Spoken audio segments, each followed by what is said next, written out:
What's up, Meta Nerds? This complete breakdown of one of the most iconic ships in all of Star Wars will pull from every resource available. The CR90 Corvette, aka the Corellian Corvette or Rebel Blockade Runner, was a compact but versatile capital ship built by Corellian Engineering Corporation. They are best known for producing a range of versatile freighters. Its lineup included the YV-666 light freighter, the ever-popular YT-1300, famous for ships like the Millennium Falcon, the VCX-100 and the VCX-150 freighters, and also the Baleen-class heavy freighter. CEC ships were prized for their durability, customization options, and widespread use across the galaxy. And fun fact, Han Solo's dad, Owen, worked for them.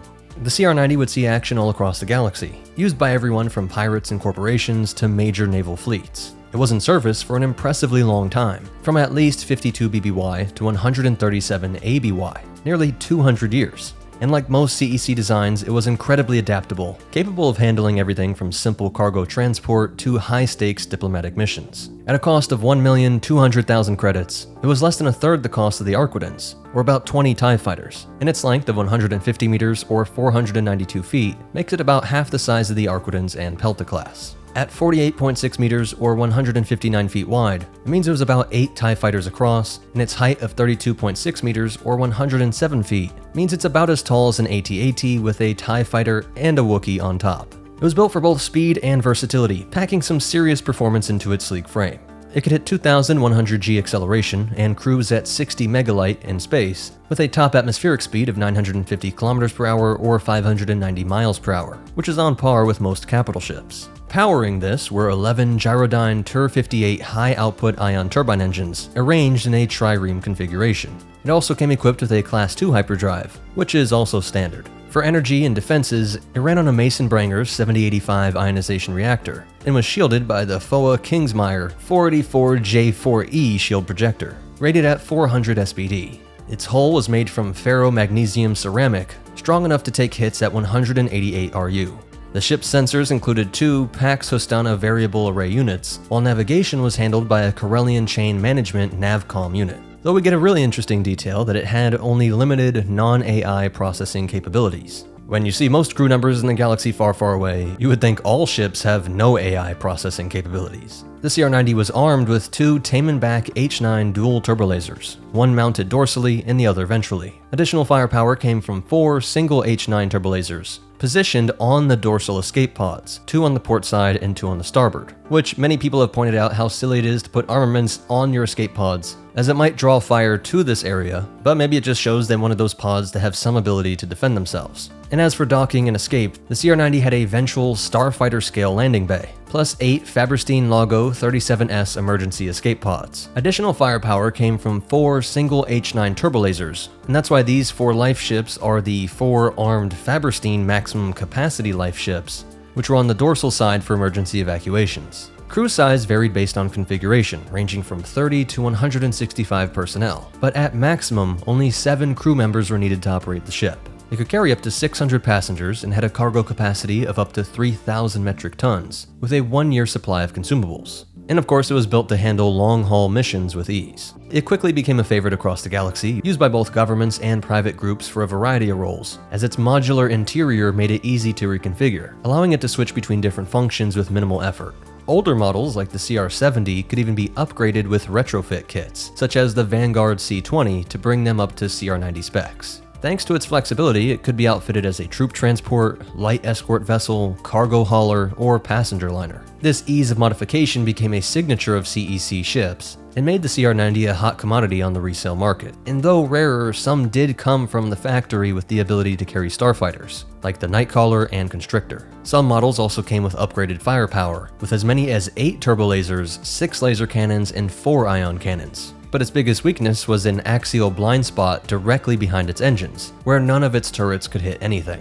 And though, like I said, the most common was the 6 H9 dual turbolasers, there is the CR92A Assassin class Corvette, which was specifically designed for combat. It costs 2,500,000 credits, and packs in a proton torpedo launcher, with 10 torpedoes on board and a tractor beam projector. Another nice feature often overlooked is that technically you really could run this with just 2 people, at least for long enough to get away from a fight, as Han Solo and Chewbacca proved when they piloted multiple Corvettes under the names Jaina's Light, If you want to push it even farther, we even get an instance of one being handled by a single person, albeit one of the greatest pilots of all time, when Wedge Antilles pulled this off as he took the controls of the modified Corvette Nightcaller, using a steering yoke to fly it on his own.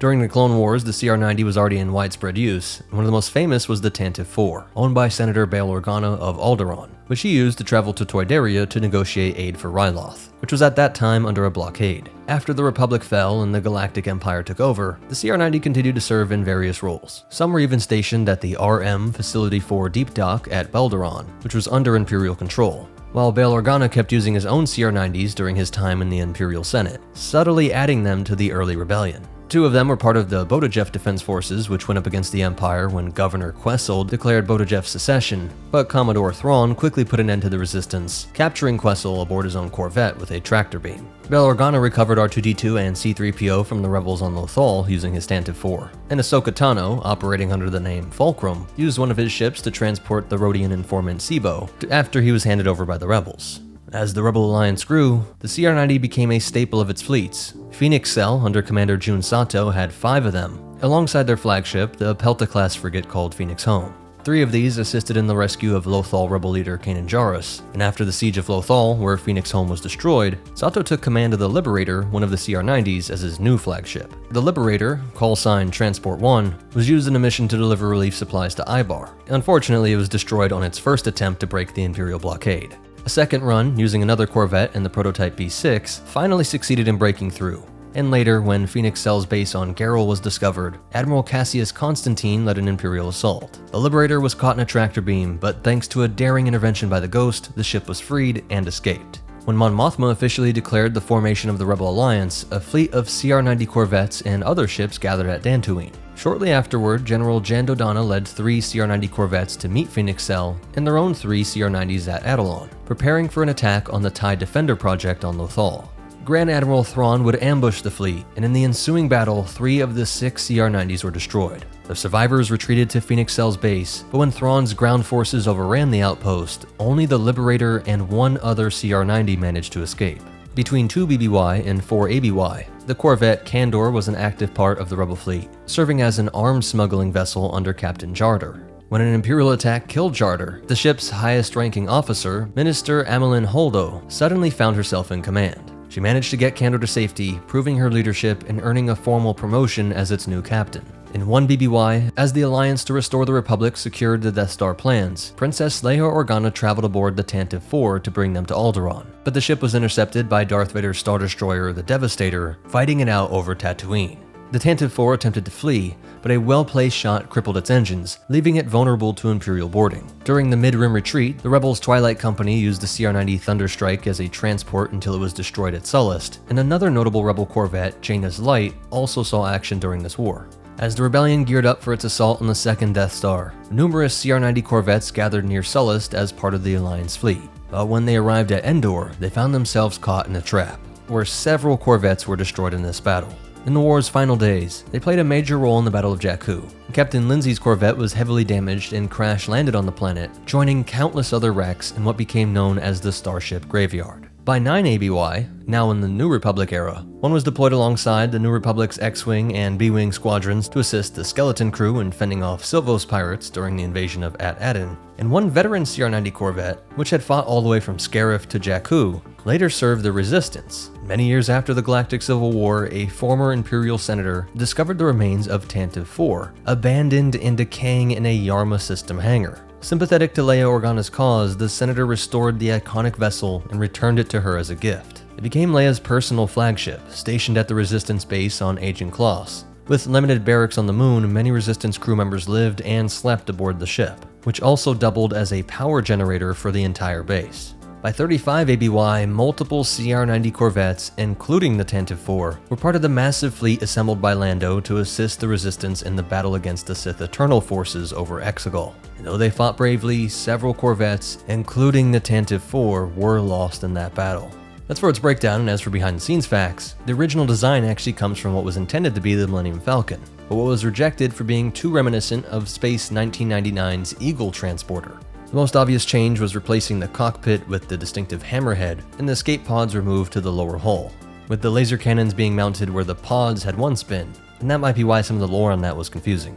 This movement of the escape pods was essential because the Tantive IV had to fire out of the ventral hangar bay when it was captured by the Devastator. And the correct pronunciation really is Tantive V. I've used it in other videos, but it sounds so silly and I always used to say Tantive. People were saying that I was saying it wrong by saying Tantive V, but that really is technically the correct way to say it.